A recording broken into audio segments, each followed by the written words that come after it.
It's just a little bit of the work that I've been doing. Part of what I've been working on is a licensing program, and that includes an operations manual and some contracts and things like that. So those things are here if you want to flip through them. And at the start is 17 pages worth of testimonials, which is really my pride and joy. So I've got that sitting at the top there. But if that, you know. We'll give you this, yes. and I will let you know in just a second here. Okay.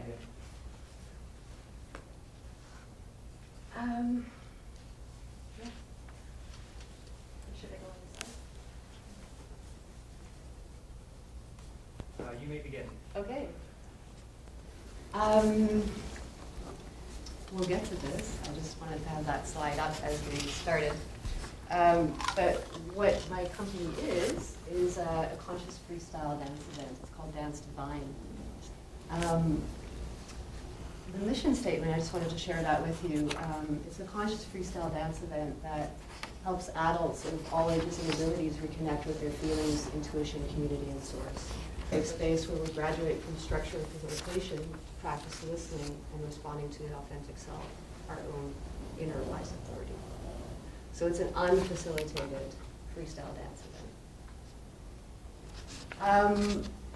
In a nutshell, what it does for people, I mean, there's a lot of testimonials there, and people will tell you what it does for them, but generally speaking, it helps people get out of their heads, let loose.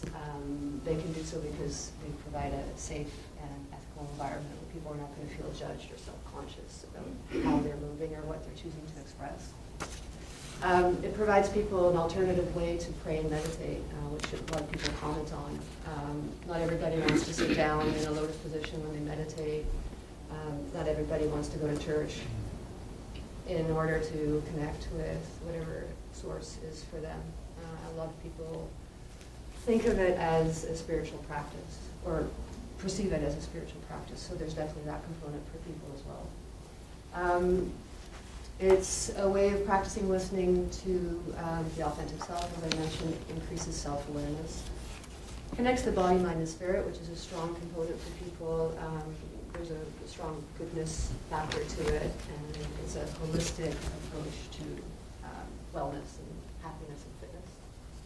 And I also provide a very large variety of music with the playlists that I put together. It's a 2-hour experience, and we travel through a number of genres, and people really like that as well. It's not just like going to a club and just hearing one type of music. There's a really wide variety. The industry itself, a lot of people, I think, maybe don't know about conscious dance, or they perceive it as a bit of a fringe type of category. I've quoted this from Conscious Dancer magazine. It's a magazine out of California. Mark Metz is the publisher.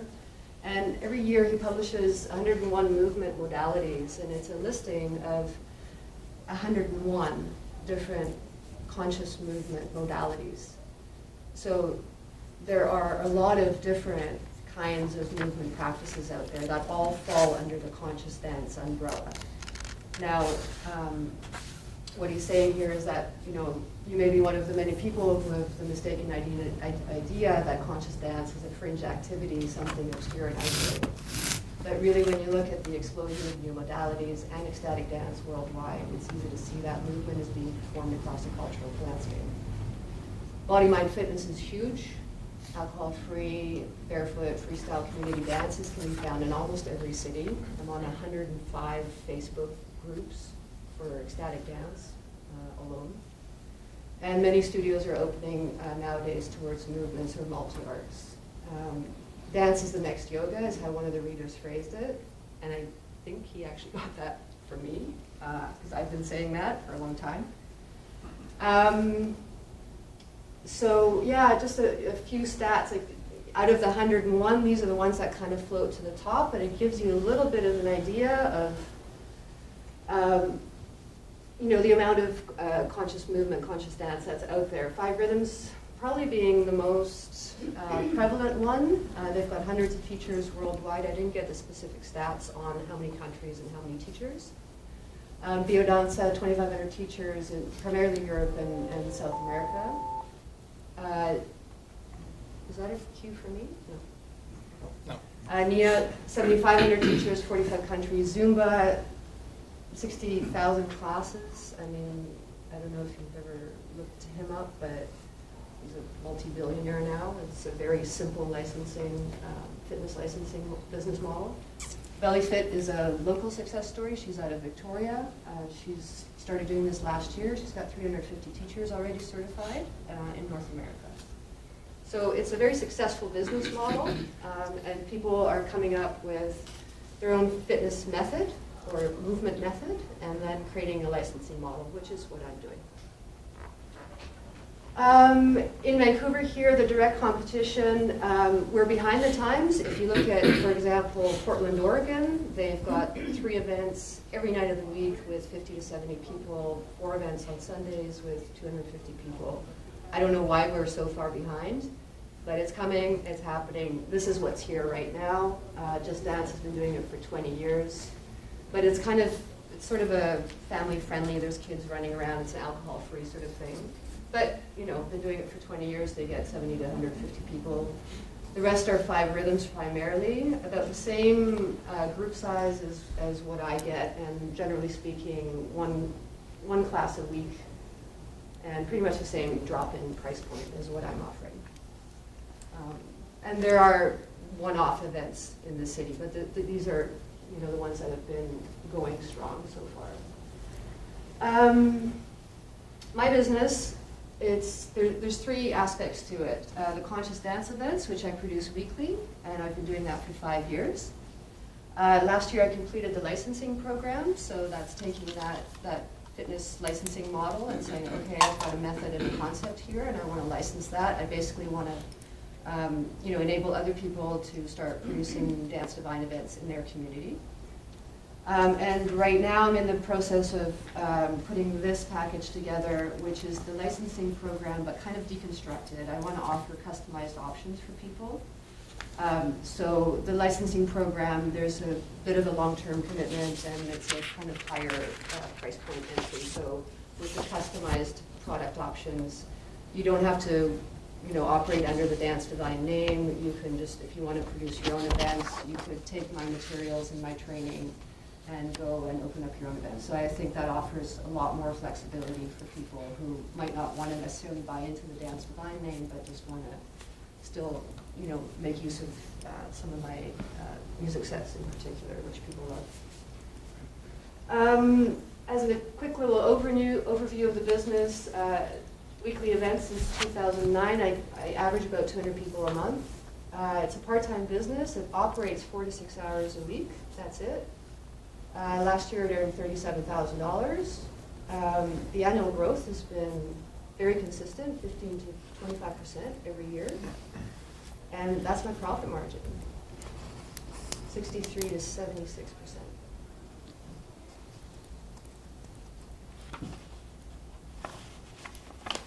The strengths. And I've broken this down because I've got the 3 components to the business. So the event strengths are the format. The fact that it's unfacilitated is really loved and appreciated by people.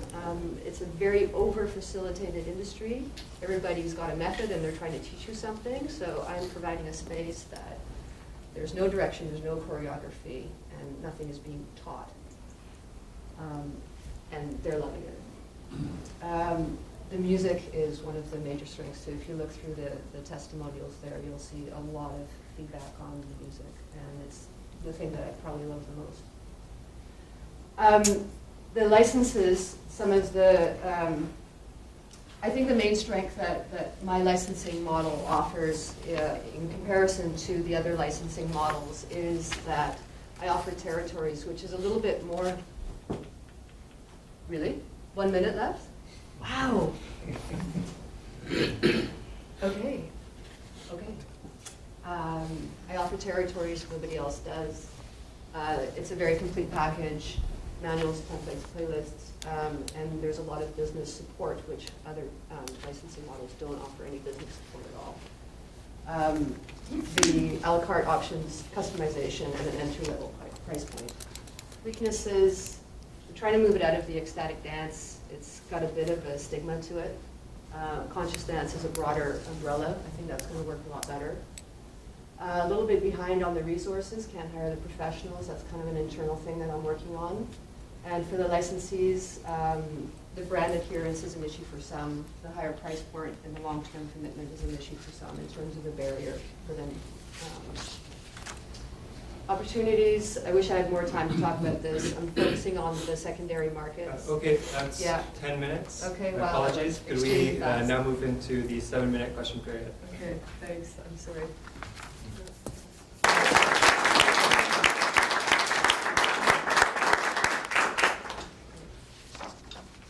So this is not a religious or a dating service program at any sense? Goodness, no. Okay, I'm just checking. No, I've never been to a divine dance, so. okay, no. But you know, dancing has sort of disappeared over the last couple of decades out of our society. Used to be good dine and dance spots, they all gone away. Well, and then there's this whole industry creeping up, so. Why only part-time? Why part-time? I don't know if the industry right now, if the market in Vancouver right now could carry weekly, daily classes. I think, the other, Bettina, the 5 rhythms classes that are going right now, we're kind of working together to sort of grow the awareness of this industry and to get it going. I think it's a matter of time. For example, if you look at Portland, Oregon, or Seattle, or even Bellingham, where they have regular classes, I think we're moving in that direction, but we're not there yet. What's really different or special in terms of the business itself? I know you've mentioned the music sets as being kind of your pride and joy. Mm-hmm. I mean, what's so different about those that somebody couldn't do, or that separates you from anybody who would want to eventually just overtake this industry? Overtake the industry? Or what you're doing? Mm-hmm. I think the music sets are key. I think it takes a particular taste and talent and skill to do that. I get a lot of feedback from people that have danced in a lot of communities around the world, and that is the feedback that I'm getting all the time. Safe and sacred space is a term that we use. A lot of, especially ecstatic dance events, the degree to which a space is held. So if you're offering a safe container with ethical guidelines, that kind of establishes how deeply a person can drop into the process. So if you think of a workshop type of environment versus a barn dance, there's a spectrum there. And some people that are holding spaces are holding it a lot looser than other people. And that's one of the feedbacks that I get a lot as well. Part of your material. So that's part of your material. There's something that you. Yeah, there's a big ethics and how to hold space and professional guidelines, and I have a counselor training background, so I come from that perspective in terms of offering a therapeutic environment, and I think that is definitely something that's different from some of the other events out there. This is almost kind of in the counseling space. Is what you're. Conscious movement is considered a therapeutic practice. Yeah, I wish I had a lot of time to go into a little bit more of detail with it. But. I have a question about the financial slide. You said $37,000 in profit and 63 to 79%, I think, or 76% in profit margins. $37,000 in sales for last year. The profit is derived from those percentages off of the sales number. Yeah. In your business plan, you also mentioned that you had staff, but they were all volunteers. We're all volunteers, yeah. So is it easy for someone else to replicate that if they were to get licensed from you and try and do this in other communities?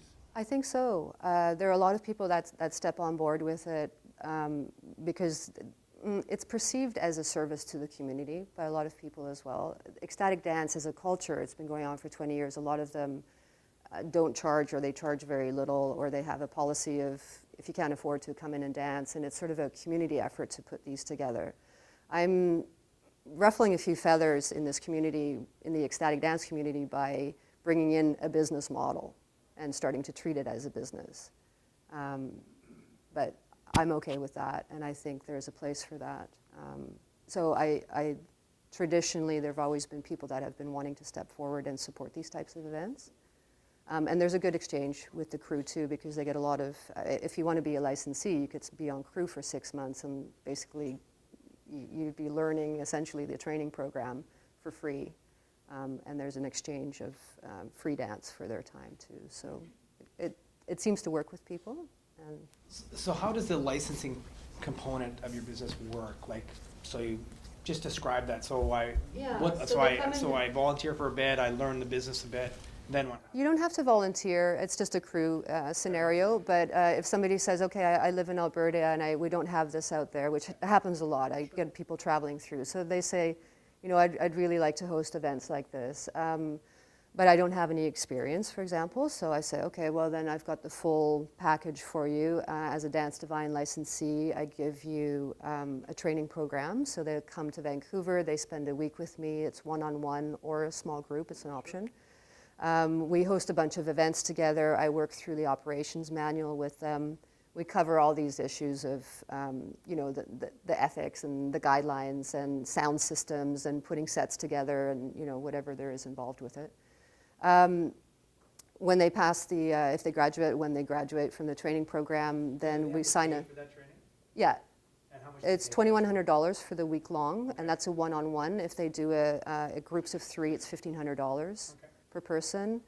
And then they enter into the licensing contract with me, which is renewed annually. It's $105 a month, and that's when I start sending them music sets. Playlists, sorry, not music sets. I'm not Yeah, we understand. distributing music. So they get the playlists, and then they get you know, weekly support sessions and mentoring and supervision from me. So $105 is really their ongoing commitment. Yes. And whether they scale up to do one a day or one a month, you just get your 105. That's entirely up to them. Yep, I I'm not understand. looking And you're at not their doing a numbers. revenue share piece or anything like that? They want to just support them to be their own business people, and if they want to run with it, there's some scenarios in there, and I show them what, you know, a large-scale event can produce up to $10,000, and, you know, or small-scale events, so they can.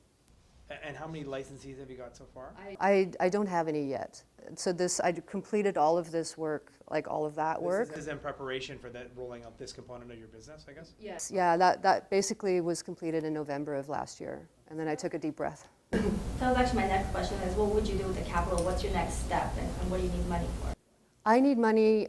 So this process, doing the business plan, it's all been a process. I started doing this because I love doing it, and then slowly I realized that I've got a business here, and I wanted to turn it into a business, more formally speaking.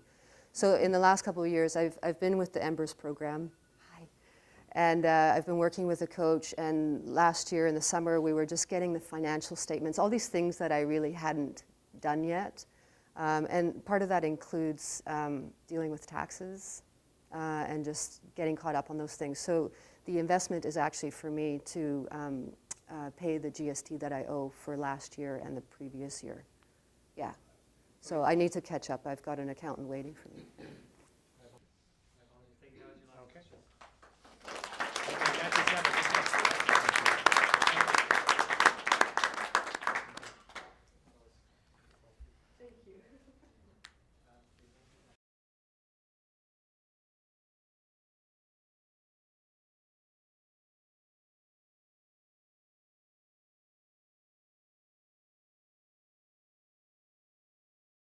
Okay, you may start, which is the Rabbit Rabbit. Good evening, my name is Audra Ricketts, and I am the creator and owner of Rabbit Rabbit greeting cards, an alternative line of greeting cards that use sex, sap, and sarcasm to make people laugh.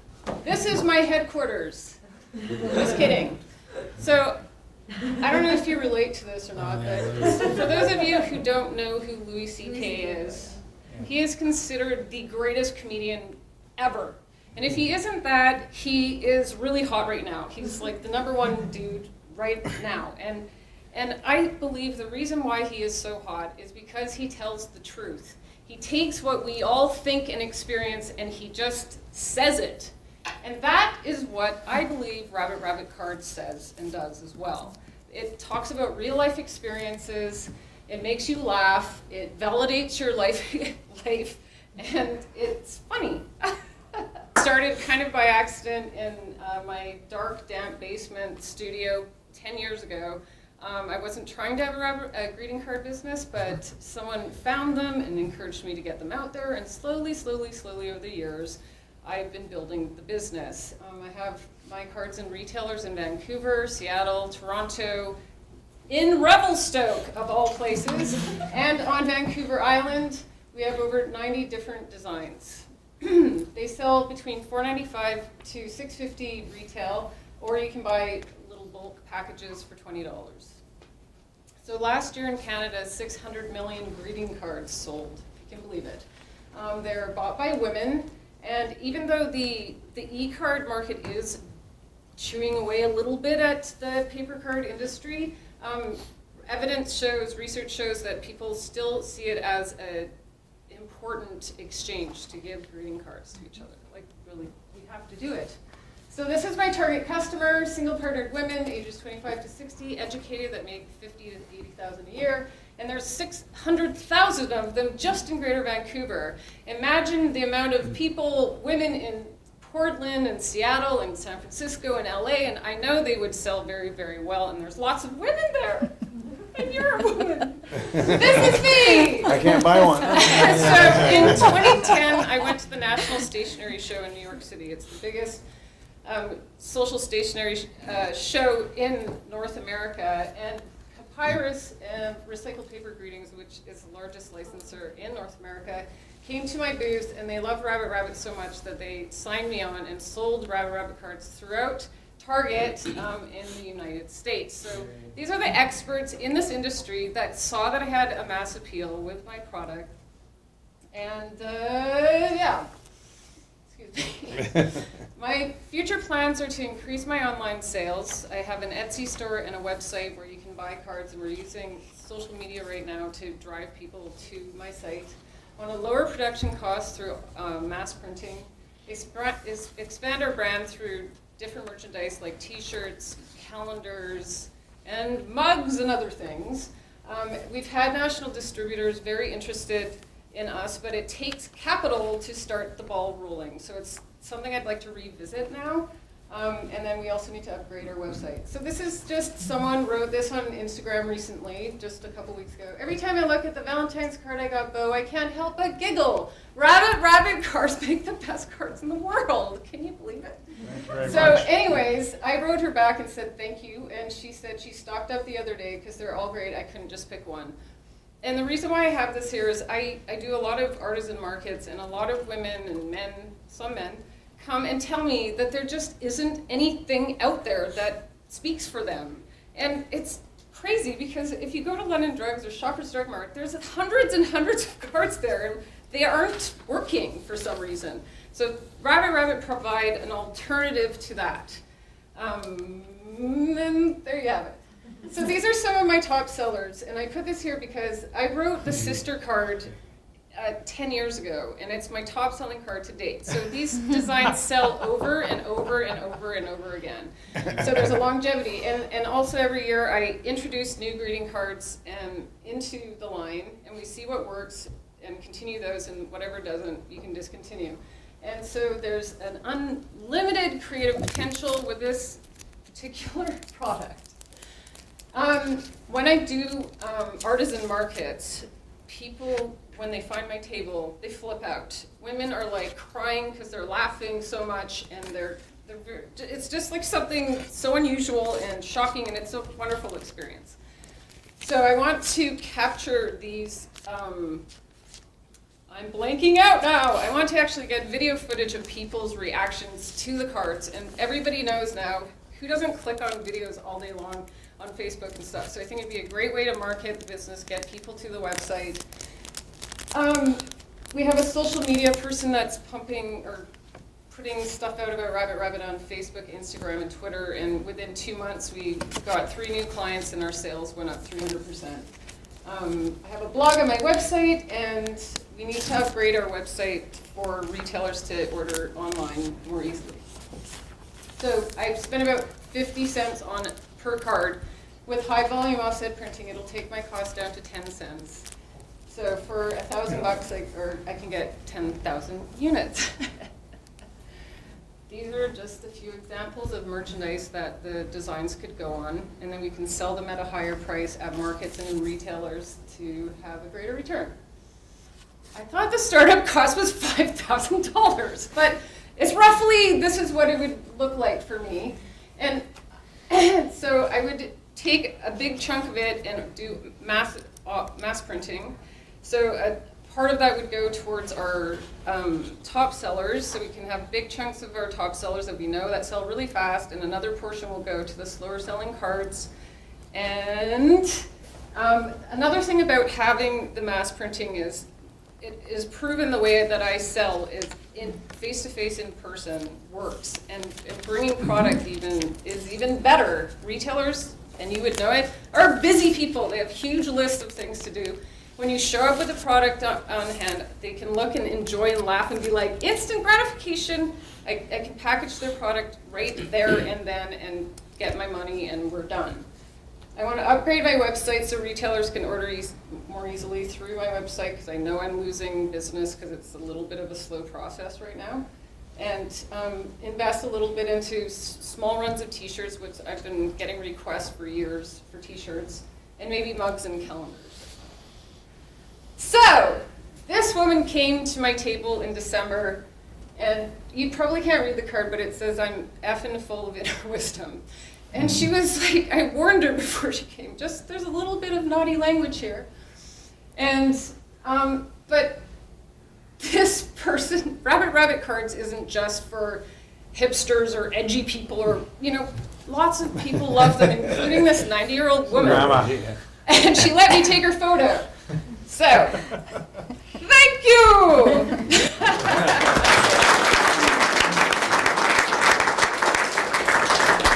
Yay! And by the way, great presentation. Thank I'd you. like to know why the pause in the business.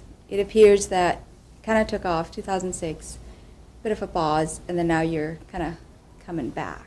It didn't take off in 2006, so it may have sounded that way, but it kind of was like, I made some cards. Well, I didn't even make cards. It was just an idea, and they were in a shoebox, and then someone saw it, and it was more like a hobby.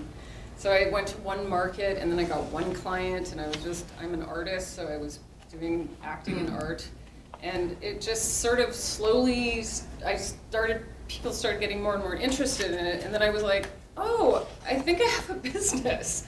So it took a while. I would say almost half of that time. I slowly had a few clients, and then since then, it's become more of my full-time business. So. But getting into Target, that's pretty big. I know. Yeah. And so what kind of volumes does Target ask for, and with kind of future purchase orders, can't you kind of get the financing to have the decent runs? Like, what kind of runs do they want? Well, Target is a licensor, so they actually pay you to use the images. So I am not touching any of the product that they sell. Okay.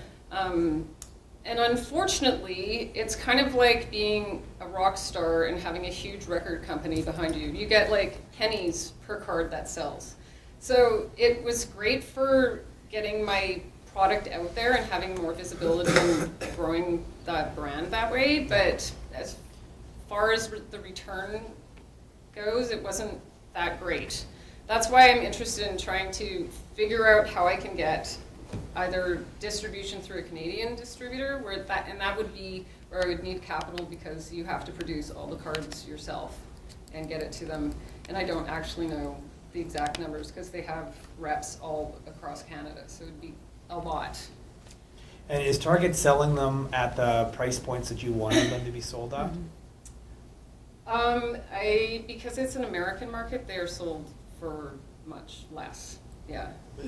But commensurate with the market they're competing with, not compared to Canada, but they're not undercutting, or are they undercutting existing product in that market? Well, to be honest, right now my contract with Papyrus has just ended. So, and the way the contract was designed was they're allowed to sell them off cheaper when. Well, that's a classic retailer piece in terms of with stale inventory. But yeah. So is it ending completely at some point, relatively soon, or? Well, that's the thing. It's something I can either introduce new designs to them. I'm not sure if the return is. It doesn't sound great like I'd be enough. looking to get You out. know, that's I'd be why I'd getting out. rather try to find my own my own way of distributing it through building it online. For sure. And like, I want to get like a van where I can drive around and sell my cards out of my van or something. Like, there's got to be other ways for Yeah, so what are distribution. your not that, but what are your numbers today? Forecast. What am I making? Yeah, in terms of the sales, you said at some point you got 3 new clients and then your sales shot up 300%. So I'm not sure if those things Well, that work. was just based on, so January Okay. in retail in general is dead, Bill, because everyone just spent everything they own and more. So, or they have. So January is usually really, really quiet for me, and I hired someone in November. So within that amount of time, the sales based on my January sales were that much. So how many cards are you selling, you yourself through what you've got going on right now, friends, family, online, whatever else? How many cards are you selling per week or per month or whatever? Well, last year I sold maybe 8,000 cards. For the year? Yeah. Okay. And how many through what channels? Like you've got, how many customers or retail outlets is that? I have about 20 retailers, and then I sell through an Etsy store. And what is an like- Etsy store? So Etsy is an online crafty shopping community where artists and crafters and designers can put their product. Okay. And then it has an international kind of following, so Okay. it's full of really great It's a stuff. funnel or And something. people shop there. Yeah. So you can buy my cards through there, or you can go to my website, which is, we're trying to get people there from social media. Okay. And then I also do tons of markets, which is a huge growing industry in itself. Like, there's markets that are just massive markets and smaller farmers markets. There's markets just everywhere, and this is where artists and crafters and small businesses Yeah. are going to sell their stuff. So let me just kind of close this train of thought. So you sold 8,000 cards at $5, so about, what is that, 40,000, right? About that? Well, in it's revenue? not that much, unfortunately, because Okay. Well, that's the part of it is retail. That's the retail The piece. So retail. what Part her of it's- piece is different.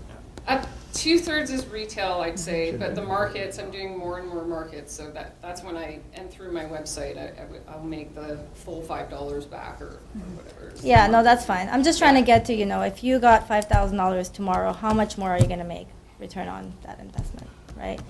Is that going to Well, be? that's why I want to do offset printing, because I can have way more stock for a way cheaper price. Like, I'm Right. doing kind of on-demand digital printing right now, which is expensive. Like, I have to go down and pick it up every single time. So the investment would be awesome for me. And what do you expect your sales to be? So from 8,000 to what? If you got I that. think I can double it this year because of the reaction online is so great that it's like shocking that and the energy and buzz around the business is, I think that's my kind of way to get the cards out there. People are just starting to find me now. So Have you looked that at, answer- Yeah, that answers. And you have you have. looked at manufacturers reps? Yeah. That sell to the distributors or retailers directly, so you don't have to hire them, they represent other product lines like yours? I have. It's been a little while. Like I've said, I've talked to reps that seem sort of interested in selling. You're talking about card reps that have a bunch of other lines that they go and sell. Right, or they Yeah. have other products. Yeah, I related to have, yours, and that's yeah. like Janix is the largest distributor in Canada, and they've been very interested in taking on my line, and they have reps all across. And I've also met with individually with one single rep, but it just hasn't happened for some reason. I mean, this was a while ago when there's no way I would be able to produce huge volumes of cards at the time. Yes, sir. Are you the source of all these crazy ideas? And Yes. Yeah, good. Good. I had to be somewhere. How often are you having to renew those ideas? Because, I mean, you've obviously got 90, but are you trying to add like 5 to 10 a Every year? year. Every year there's at least, well, I usually do new Christmas stuff seasonally, and then birthday, every year there's like 12 at least new designs. There's no end to it, like, that's. Eventually it what's- does, but Herman did like 20,000 Exactly. So I mean, you can come up with Be a hermit. another couple hundred, a couple hundred a year, or 100 a year, or 10 a year, or 50 a year. Okay, so. Yeah. Thank you. Thank you. Thank you. Yeah.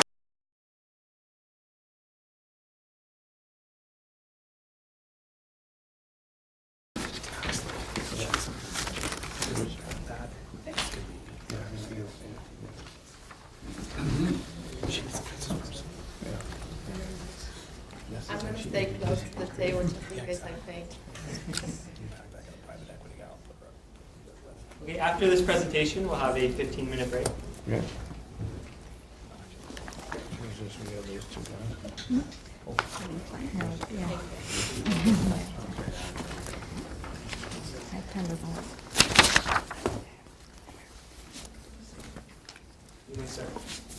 Good evening. My name is Maria Julia Mestoy. I'm a trauma and addictions counselor working in the community for over 15 years.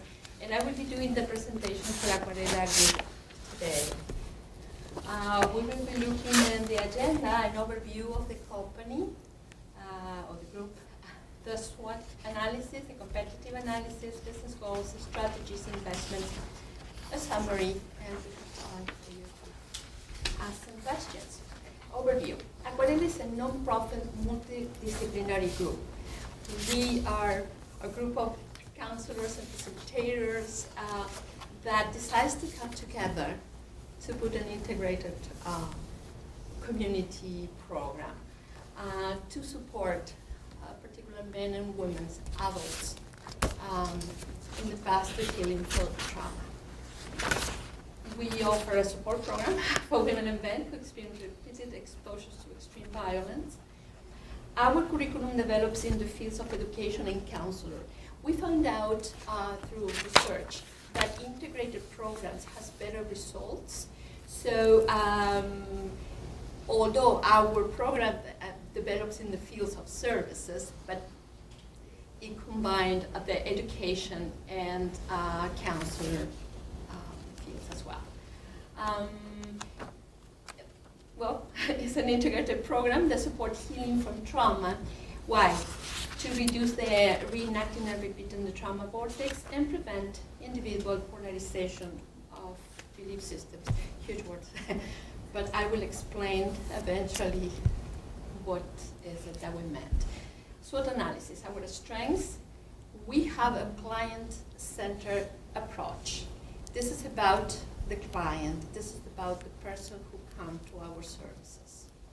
It's all about that person. We have a highly experienced team in trauma healing support in multiple languages as well. We speak, as you can realize, Spanish. We speak English as well, Chinese, 2 different languages spoken in India, and French. So that will open the target for support individuals in languages that are not completed easy in English. I know that. We are able to accommodate meetings, locations to individual needs. What I wanted to say is we have a space that I stole from my son,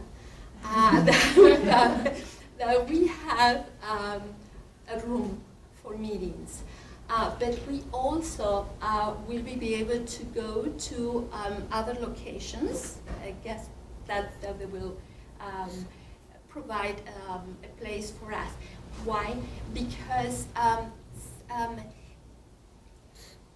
there is a component against trauma that is very important, and it's the sense of safety and the sense of belonging. So sometimes working with communities like First Nations, they prefer you go and offer the program in their places, like Aboriginal Friendship Center, Aboriginal Family Support Services. And we were thinking also the Legion can offer a place, and it would be good for us to run a program for veterans. We have an established reputation in the community. They know who we are. We have been working, we have a 50 years collective experience in the fields of they know who we are. Weakness, little financial support, no surprise, and need to secure government grants because we are a nonprofit. Opportunities. Unfortunately, the common occurrence of trauma. And the last, I have the stats from 2013. I couldn't get the last year. Mental health, Canadian Mental Health report that in 5 provinces, 92% of individuals that has been interviewed report being exposed to mild, severe, or trauma. BC, I think, is 76. So it's a common occurrence, unfortunately. There is a current waiting list for this type of services, and as soon as we launch it, we are ready to go. Although it's funny because we have people waiting already and calling. It's so encouraging because the colleague says, Maria, so are you going to put the program, are you going to come and do the program? That's very encouraging, but we will be new, so. And we have as well as a big vulnerable population in the refugee population. I was one myself many years ago.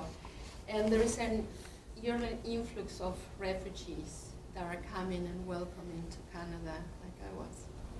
And so the fact that we speak many languages will open the possibilities for those.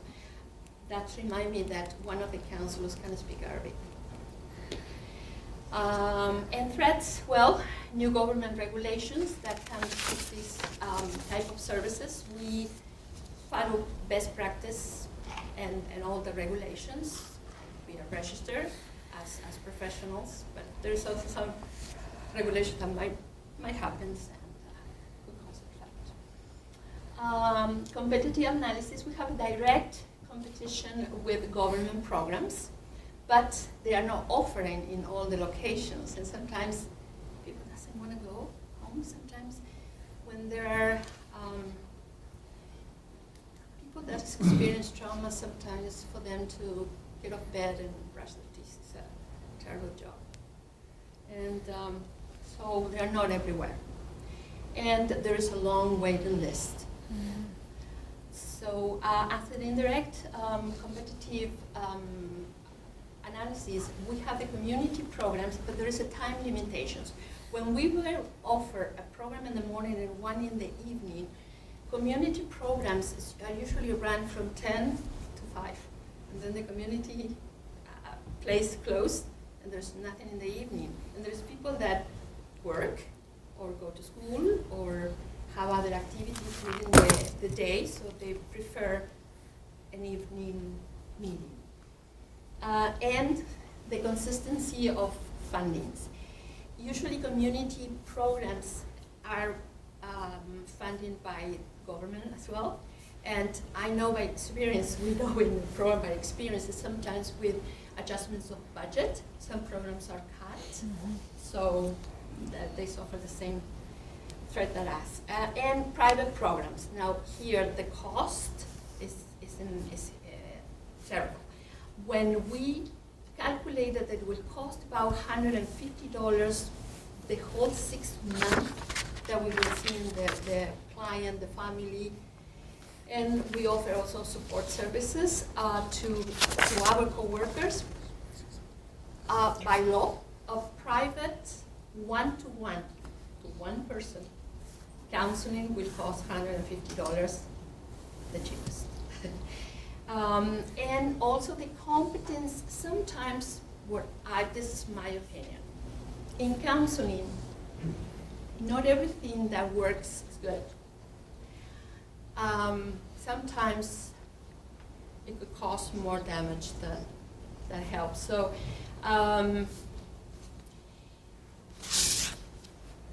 it's a regulation there that makes this to make sure that the services are offered under best practice. Business goals. This is a frame of 12 months, and oh my God, to support 540 individuals in their healing journals through that break of programs. Sorry. The strategies, of course, we are no profit, so we've based on grants from the government, donations, and private fundings.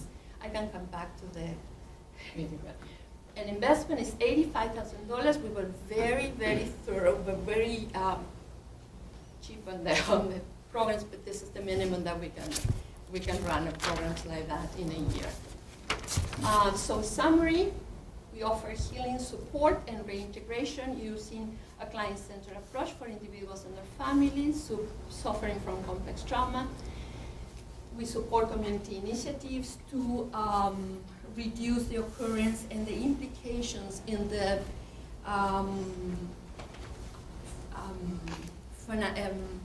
health and Thank you. justice system. That was very well.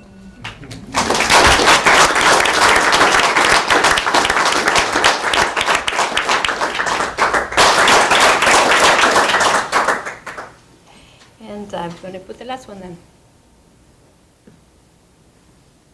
You're welcome to start questions now.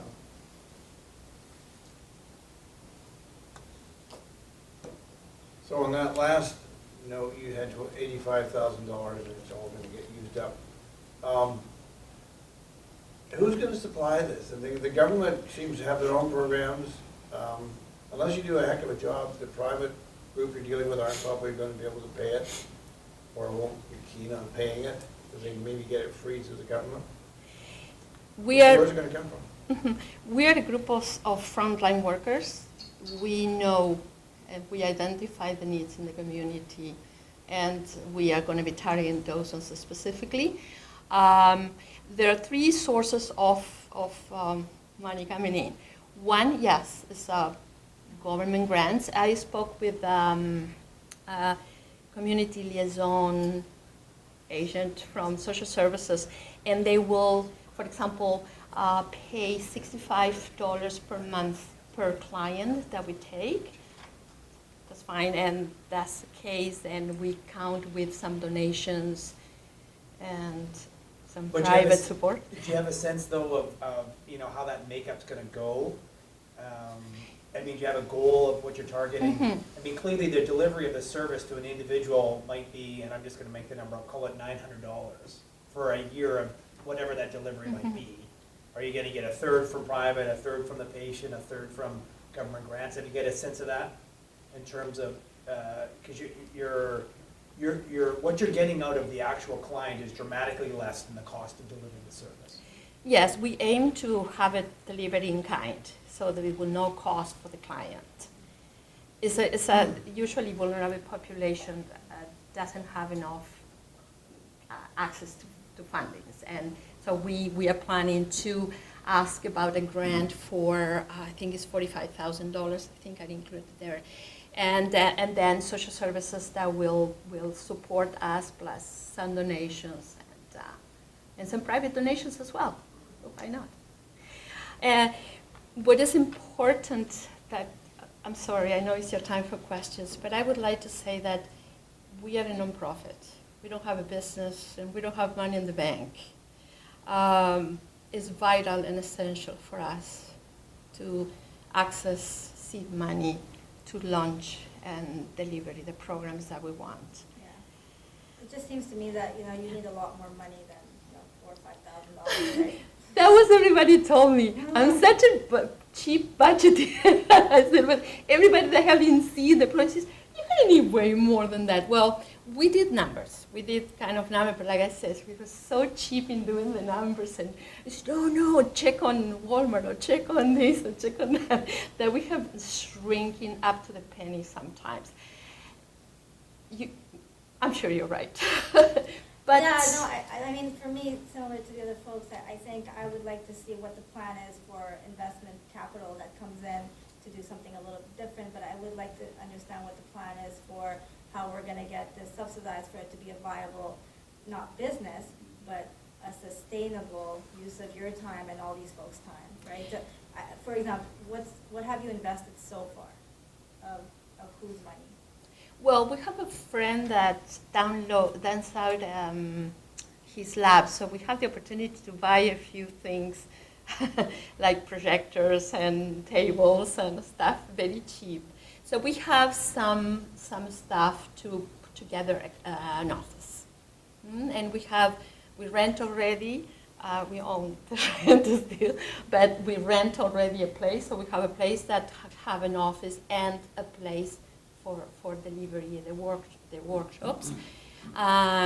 We have the staff, the facilitators and the counselors that will donate half of their time the first year in order to give to the community as well as we expect the community or the government will give us, but we wanted to model also that we will be able to donate our time for this kind of projects. Have you, talked to anybody at Coastmount, at the health, coastal health, mental health, or they've got, they do have some funding mechanisms and programs. You've had a chance to talk to them. Are they prepared to help support you? We have a juicy list that we will be contacting. Yes. I mean, everybody would probably agree that there's a need here for this service and an integrated approach. Everybody would probably agree with that as well. Just trying to make sure we understand how do we get there. I mean, it's clearly, I have no doubt integration of the services got a big benefit. You don't have to convince us at all of that stuff, or that it'll be valued, that there's a need. But it's how does it actually roll out? Where I think we're struggling with a little bit. My mom was an educator and a psychiatrist, and she told me to see life challenges not as problems, but as projects.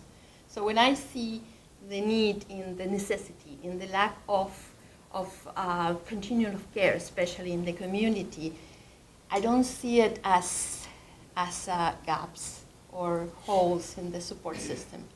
I see it as bridges that we need to build together. The question is, who's going to build that bridge? We will be building that bridge with the support of the government and social services and private donations. We already have a list.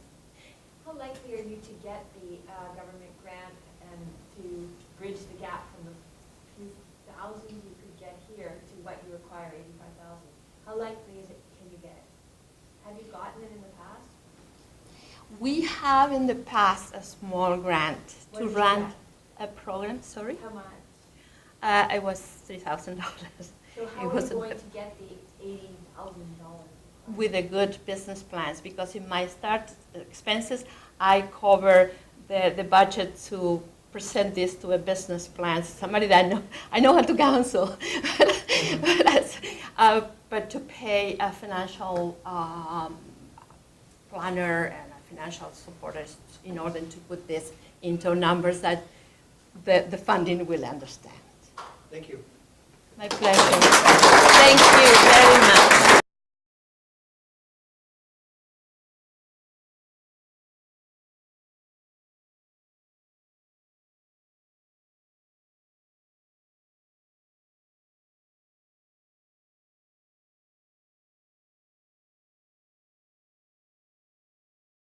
Well, good evening, everyone. I'm Chris McKechnie. I own GBRD Roofing Inc. My company was incorporated in August of 2014. I started the company out with no money. I had a lot of ambition, drive, motivation. Pretty much the most determined guy out there in my world as far as business goes. That's all I talk about. In the last year, let's say, because the company was incorporated in 2014, but October 2013, I really kind of conceived the idea. I started the website kind of rolling. I had a semi-partner that had two other companies, didn't have any interest in the company, and as of August, I said, I can't be your partner anymore, and I have to take on the company on my own. He agreed, and we're still friends to this day. Since August 2014, I've done a lot, and I've joined the Canadian Construction Association, the BC Construction Association, As of about 8 months ago, that was what the first thing we did, was supporting the Canadian Red Cross.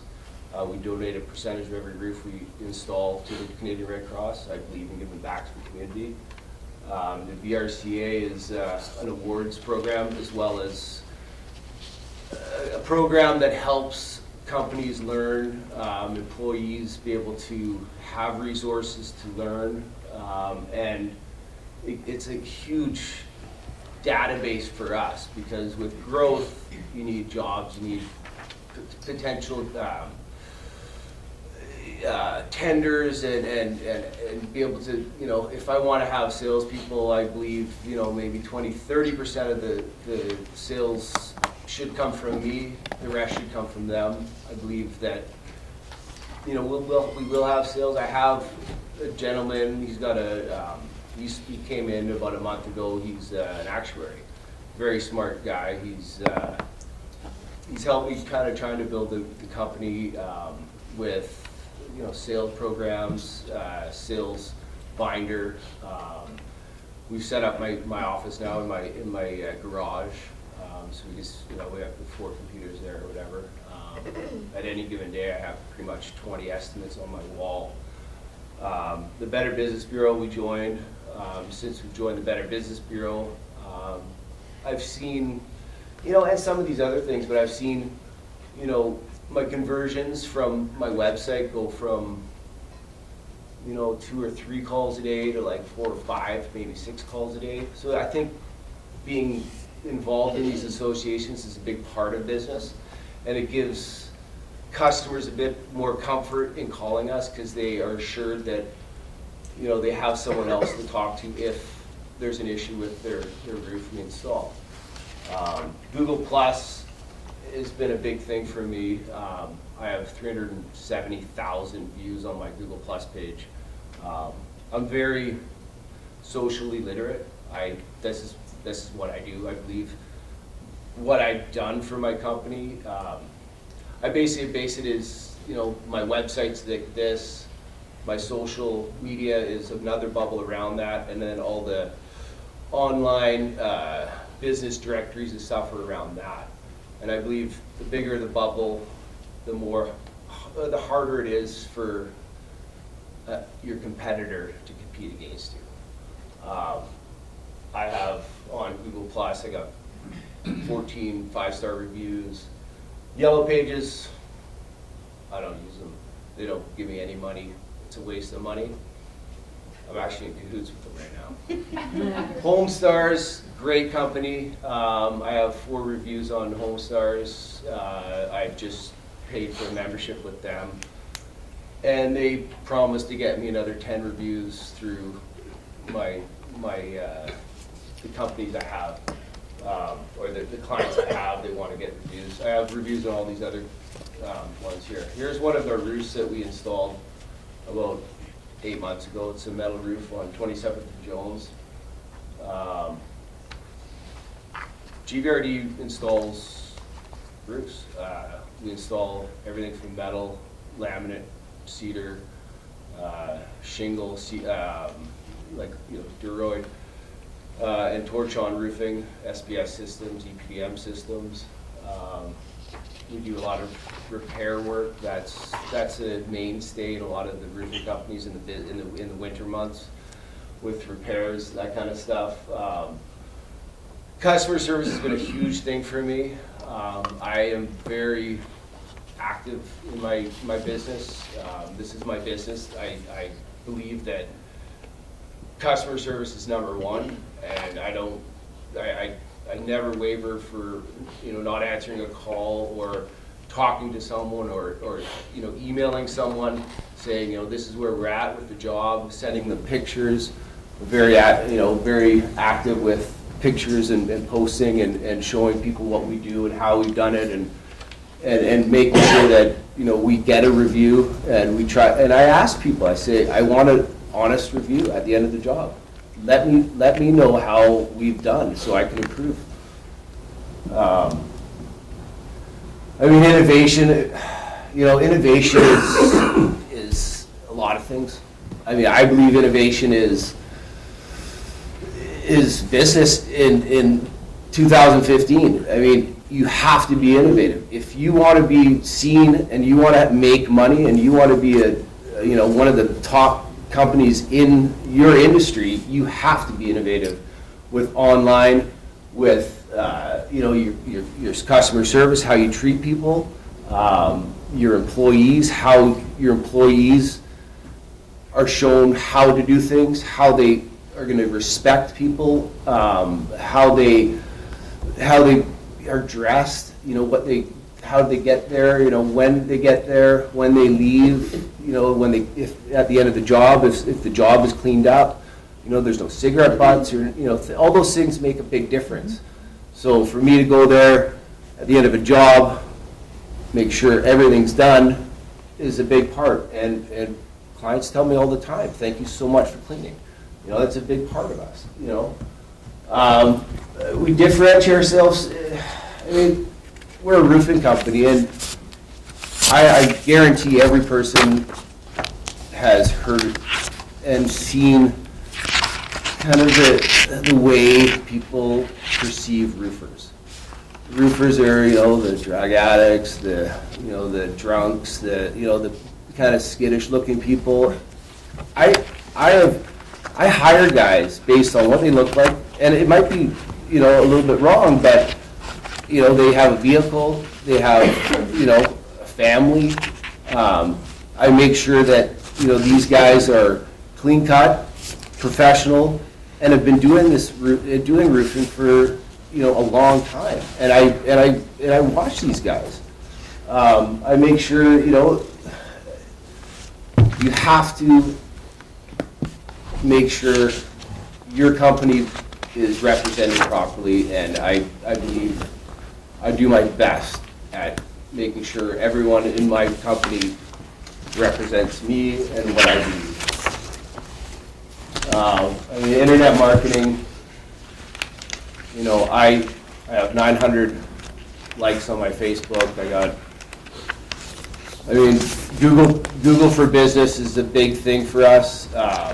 We have 14 reviews online through Google+. If you type in any keyword search for roofing Vancouver, roofing professionals, roofing services Vancouver, any search.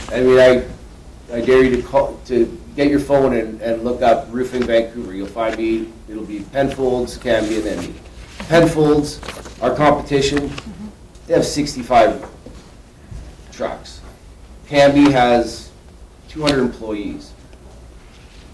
I work out of my garage, and I'm competing with these guys. Why? Because I'm passionate, and I love what I do.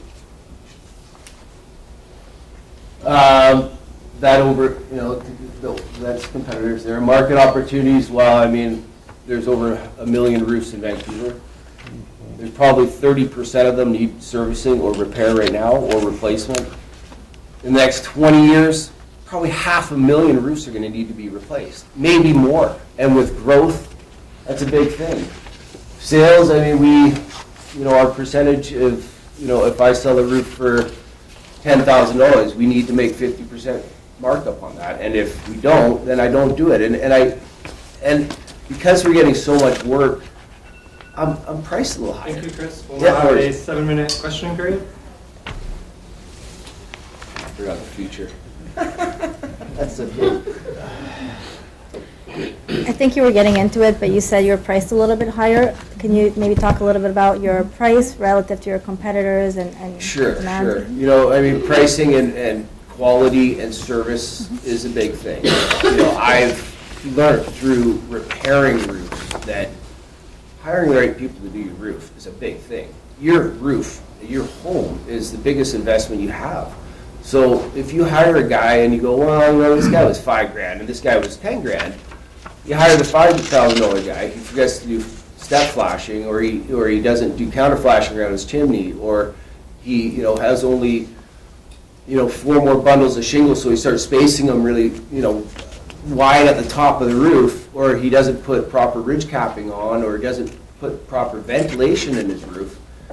Your roof and your home could cost you hundreds of thousands of dollars because so So what I do, and I say to people, and I tell my customers, I say, we might be a little bit higher, but I hire guys that I pay $60, $70, $80 an hour to do your roof. You hire a company like Penfolds, you're gonna hire guys at $15 an hour that don't give a damn about your roof, and all they want is to get paid and leave. I've heard stories where, you know, the guy cuts corners and the trades don't get paid. The trades leave that day. It rains, they didn't tarp the roof, and there's hundreds of thousands of dollars worth of business, of damage. So cost is. So how do you know your margin is sustainable, basically, if you're saying that you're spending more money on your labor and potentially you're pricing a little bit higher when it's an incredibly competitive market that's very mature? Yeah. So how is that differential basically sustainable? Well, basically, I know, like, before I even start a job, I know what my material cost is, what my labor cost is, because I pay guys per square. So if it takes them 2 weeks to do the job, they still get the same amount of money. So I know that I need to have 50% markup based on what my material cost is, what my labor cost is. So it's simple for me.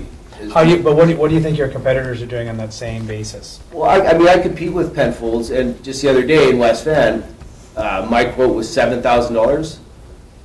Penfolds was $5,000, and he hired me to do the roof because he's seen. So you're winning some of the battles on quality. Yeah. But I win the battles on quality. But what is your differential on margin? Is it all going to the customer, that differential 2,000? So is it making it tough for you? Like, because you got overheads to pay as well. I know you got a gross margin on the business, Yeah, right? Yeah. No, I mean, you know, I don't do a roof unless I make money. And I don't have overhead. I don't have 30, 40, 50 trucks. I don't have a big office. I don't have a whole bunch of staff. I have trades. I have, you know, a lot of my trades actually go out and estimate the jobs. Sorry. Yeah, no, that was actually my question. So your business model is that, right? You're contracting guys, basically, who come with their vans, their stuff. You just basically supply the material and the guy comes with his van and his own It stuff. does it. Well, how many roofs have you actually installed, full roofs? You look at your revenue, there's not many there. Well, there's probably about 30 roofs that we've done. We've probably done 25, 30 repairs. Repairs? Okay. Okay. Yeah. And are you out talking to developers and contractors? No, I don't do any new home construction. New home construction, there's no margin. You know, you have to have a target market, and my target market is not new construction. It's re-roofing. Well, there's a lot of guys that do rentals, and they hire roof people to do the rentals. But, you know, That's a big market. It is a huge market. It's a huge market. But I chased that ghost for 8 months. The first 8 months of every house I drive around, new house, and I go bid on it. Well, it's too high. Why? Because my cost is higher than what these guys are paying to get these roofs done. Because it's been pre-bid, it's been pre-priced Well, already. it's you know, there's a lot of crews, East Indian crews go out there, and they're a truck and ladder crew, and they go out there and they do it for $45 a square. Where my cost is $65 a square plus material, right? So I have to charge $100, let's say, a square. Markup on new construction is very low. We do some flat roof, you know, technical stuff and bigger homes that aren't comfortable. And you know, in West Van, Shaughnessy areas, you know, go ahead. So what would you use the $4,000 for? Cash flow. I mean, cash flow is king in any business. You know, I mean, there's so many times where the company it gets to that point where, you know, we've gotten deposits, we've done jobs, and then we have to wait a week, 2 weeks, a month to get paid sometimes. And that's, you know, that goes to say with new construction too, because a lot of these guys don't pay right away. But cash flow would be a huge asset for us. You know, buying materials, buying new vehicles, So, more advertising. quick question. If I were to kind of pick up the phone and say, hey, you know, I need a repair job done. There's someone that's 35 years in the market, and then there's you. Yeah. Why would I pick you over them, knowing that you have a point in that when you're doing it, you do the job right first? Yeah. Well, it's online reviews. And I think the future of business is online reviews. Right, you have a great digital strategy, I get that. Absolutely. So And you have zero overhead, well, almost, you know, I mean, you have some overhead, but Yeah. not like the other companies. No. So, you know, the margins are better. But we're very competitive in pricing, and I'm not saying I'm not way more expensive. Yeah. But I can make more money and have the same, you know, I have a bigger profit margin based on what I am. Are you posting testimonials from customers? I have 14 five-star reviews on Google. You know, I'm the highest rated roofing company in Vancouver right now. Absolutely, bar none. And that, to answer your question, is why people and why you would call. Because that's what I do. If I have a job to do, I mean, call up the sir, referrals and I look say, at- yeah. Go online right now Yeah. and look up roofing Vancouver, and you'll see. There's some skepticism to that stuff because there's been a lot of controversy around Absolutely. placing reviews Absolutely. and Having. so I mean, to the extent that people are verifying it and it's Yeah. coming out to be true, obviously Yeah. that's good. And if Yeah. you're not engaging in that type of behavior, then obviously that's going to perpetuate a stronger Absolutely. brand. So those are all good things Absolutely. for sure. You know, and it goes to say, like, with, you know, with us, with our website, you know, like companies like HomeStars, Trusted Pros, they actually call the customer, and they actually ask the person, you know, what they did, who it was, you know, and they have all these questions they ask, so they're actually legitimate customers. I mean, I believe in legitimacy, I believe in trust, I believe in honesty, and I believe in being sincere to people, and I want people to have a different opinion of roofing, and that's what's going to differentiate ourselves. Thank you, I Chris. really do.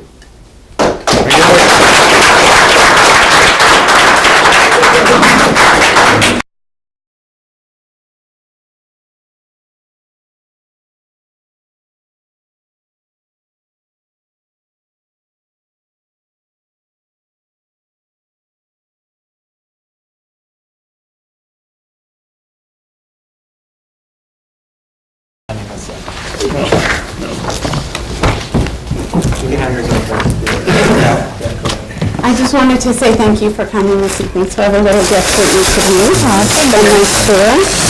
Thank you so much. Thank you.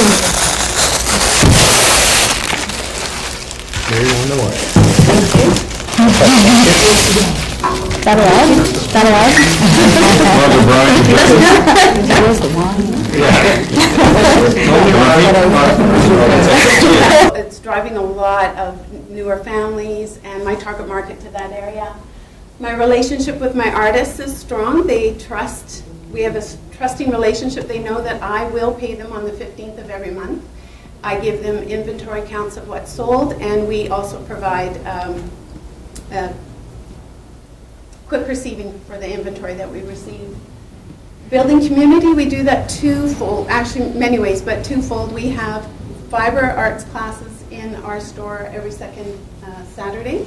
Every Friday we have Friday night crafting club. So it's a way of getting to know somebody or meet somebody new that you wouldn't necessarily, and it's building connections. I personally believe that if we know our neighbor, we're more inclined to help them, more inclined to reach out, more inclined to connect, which brings me to also our strength is social media.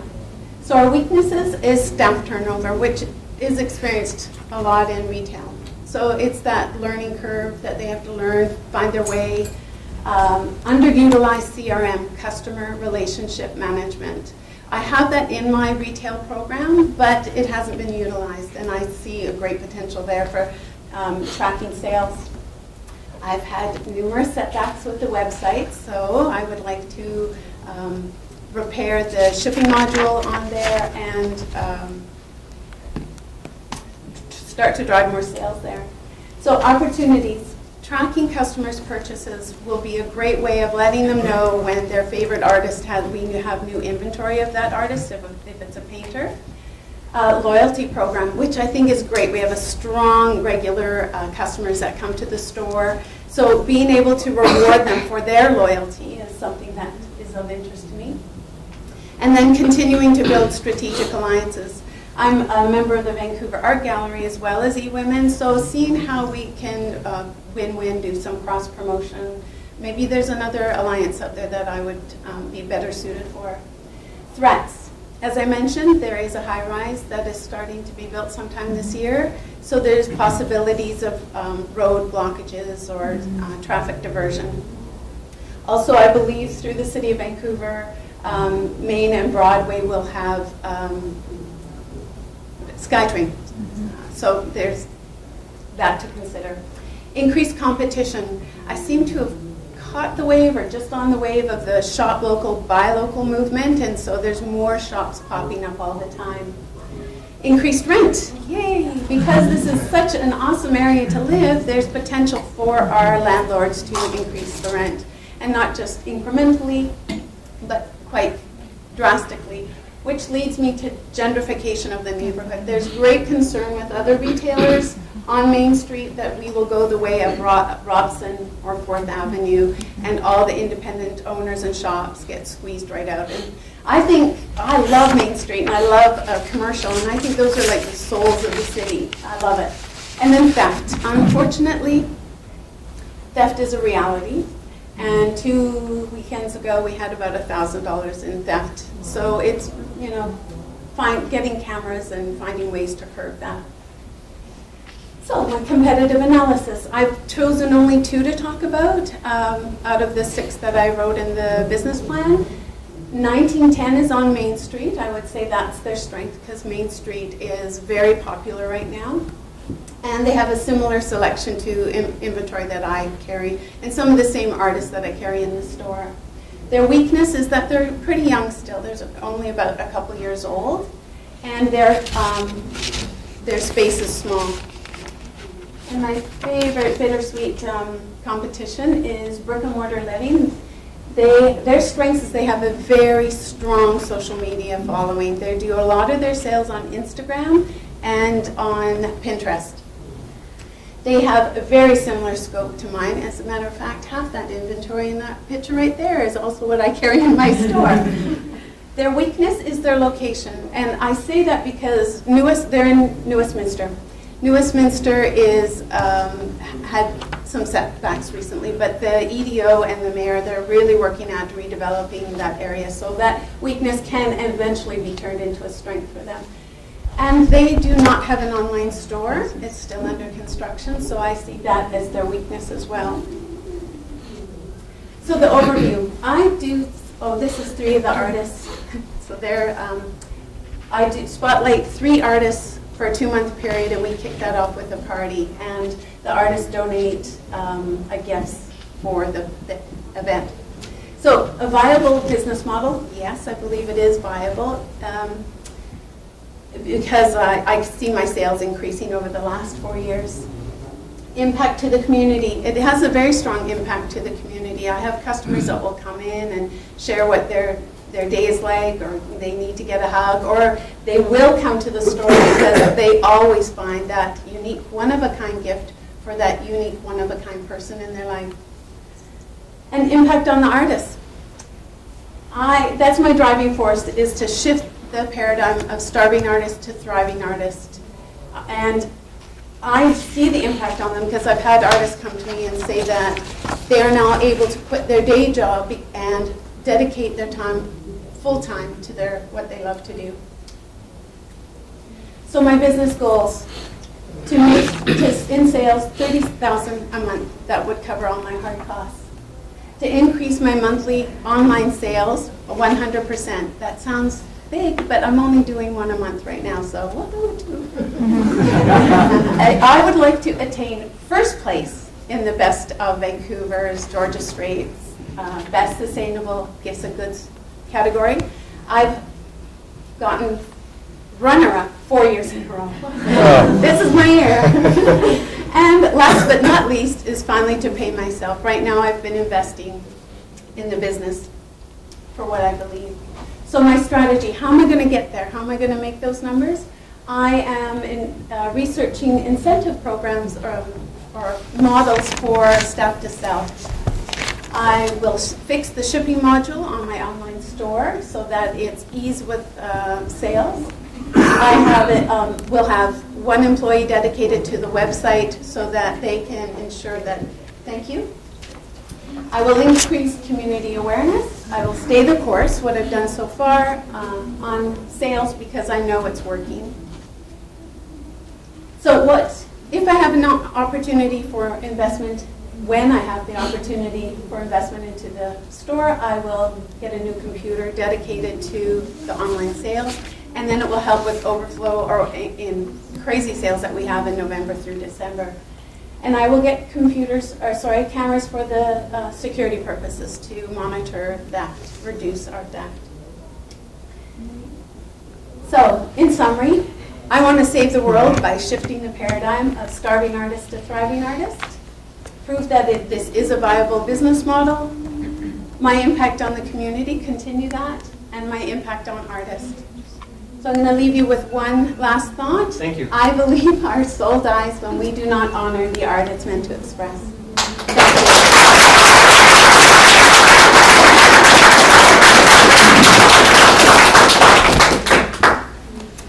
I'd like to open up the floor to any questions. So I've been to your store and I really like the store, and I've shopped there before as well. So Main Street area is a really nice area, but what I struggle to do over there though is like you said, there's like a couple of those other shops that are the same as yours, and I just don't know how I can just keep going to your store only and not go to this other store. Or sometimes I start out on one side of Main Street and I've already bought something there, and by the time I get to you, I don't need to buy anymore because you're near the end, I find, from where I start walking. Right. So, and then since your online store sales are almost non-existent right now, it's not something you can walk away from your store because it is really expensive for you. I think that's probably the reason you're not profitable, is because it's expensive and it's projected to grow. Your expenses are, especially with the lease rates and then the construction in the area, could cause a decrease in your sales. So I'm not sure, do you think that location is the right place for you in the long term, or would you want to move? So you're asking me if I think that's the right location for me? Mm-hmm. I think it's the right location for me because I've been there for the last 4.5 years, and it has changed a lot. When I opened the store, there was a big hole. Do you remember the fire where, was it Slickety Jim's used to be? There was a fire. It gutted 3 restaurants. So I've been there when there was no one on the block where I am now. There is a bus stop that's right close to my store. I get lots of walk-by traffic. I may not get you on the way back, but I sure get a lot of other people. Okay. I have a very high repeat customers. And then we do cross-promotion with them. If you were to go to my Instagram page, you will see a picture of a woman who has come from Japan holding a traveler guide with our store in it. So I've made sure I place myself in tourist guides as well. So we do get tourists that come by. So what's your plan? What's your plan Yes. to manage the expenses this year and going forward? So what you're asking me is what my plan is to manage the expenses? Yep. I am already, because of this program, I've been able to look at my numbers and sat with my bookkeeper, bless you, sat with my bookkeeper and looked at where I could, a business doesn't become profitable by managing its expenses, but I can be smart about them. So I have a lawyer on retainer, so I don't need him anymore. I'm moving that contract over to Google Docs, so that'll reduce it. My bookkeeper asked me why I buy so many gifts. She goes, you don't need to do that. You have a good relationship with the artists already. You don't need to buy gifts. There was one other one, but I'm sorry I've forgotten it. Okay. So it's Thank looking you. at where I can tighten some things up.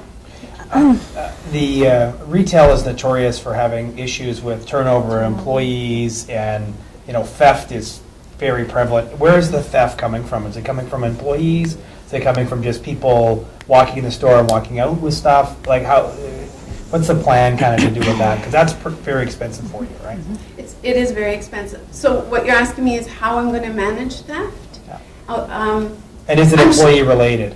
I'm sure in some cases in the past, we have very low theft, but I have new staff, so we haven't learned the theft prevention protocol yet.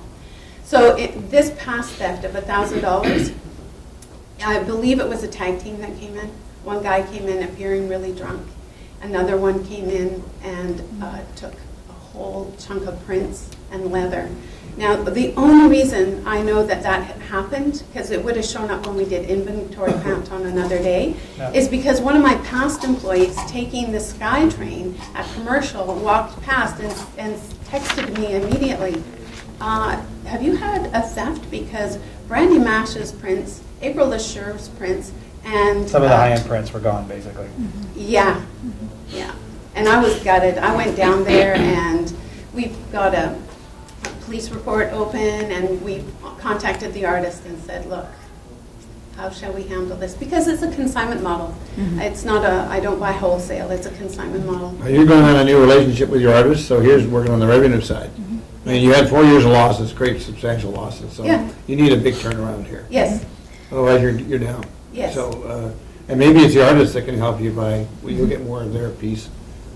And that might be enough to make the 30,000 or 40,000 you've been losing every year. Yes, I know you didn't ask me a question, but I'm going to share a Right. piece that you don't know.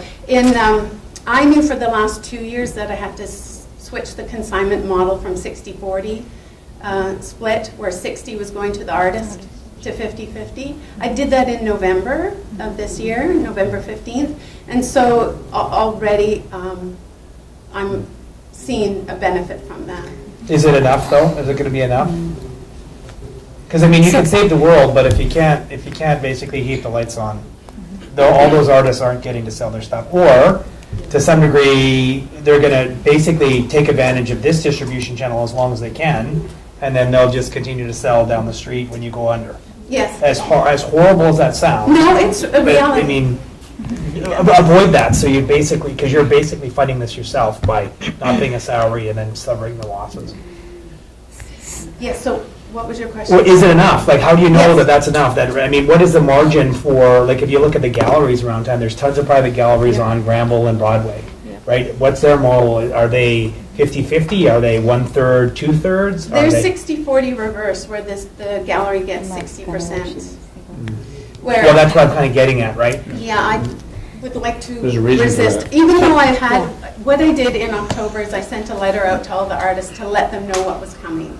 And I was very afraid. It took me 4 hours to hit the send button because I was afraid of what would happen. My fear was that I would have this avalanche of everybody wanting to pull their stock inventory. What happened is only 4 artists wanted to leave. And there wasn't a great relationship and we didn't do huge sales. The ones I do huge sales on, they said, Kate, we support you 100%. You can switch it the other way around where we only get 40, we'll still be there. You need to listen to that, honestly. Just jump right You in. do, because they're, Oh, I'm sorry, the bell went. no, but, I mean, what you're trying to do is, I mean, you've got a good store, what you're trying to do, it's hard, retail is hard, you have a huge amount of fixed expenses, and the artist will like to see you both be successful than just them being successful for a while. Yeah. And so I think you got to take a serious look at that, and you got to run out the numbers. So you say, like, even if I have 60, is that enough for me? And then maybe if you think you're making too much money, you give them a rebate back. But basically, make sure you're healthy, and then you can be generous back because you're not really healthy right now. I mean, you know better than all, right? If you're not taking a salary and you've got losses, I mean, Pay yourself first. Yeah, I mean, we feel for you. I mean, we want you to be successful. Thank you, I want to be successful. And rethink online. Yes! She's one of my artists in the Okay. store. And Kate, do me a favor and rethink your online, because it's just red flags all over the place. We can talk about it later. Yes, I would. We should talk about it later. Yes. Thank you. My daughter would like to hand out 10% off coupons to everybody here. As a thank you. Okay, everyone, so I'm going to leave with the judges now for about 15 minutes. We're going to review all the presentations and choose one business to grant the $4,000. It was completely contrary to